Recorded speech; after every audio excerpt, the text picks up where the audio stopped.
আসসালামু আলাইকুম, সবাই কেমন আছেন? আজকে আমি কোনো রান্নার রেসিপি নিয়ে আসিনি।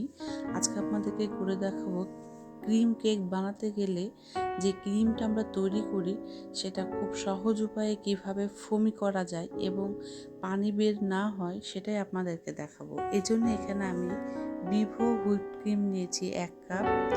আমি বিটার মেশিনটাকে মিডিয়ামে রেখে বিট করছি। আমি বিটার মেশিনটাকে হাইও দেবো না, আবার খুব লোও দেবো না, মিডিয়ামে রেখে আমি বিট করব। আর স্প্যাচুলা দিয়ে এইভাবে করে আমি যে ক্রিমটাকে নেড়ে চেড়ে দেবো। আমার ক্রিমটা প্রায় ফোমি হয়ে এসছে। আর আমি এতে ভ্যানিলা এসেন্স 1 চামচ দিয়ে দিলাম। আপনারা চাইলে স্কিপও করতে পারেন। এবার আমি আবার বিট করে দেখাবো।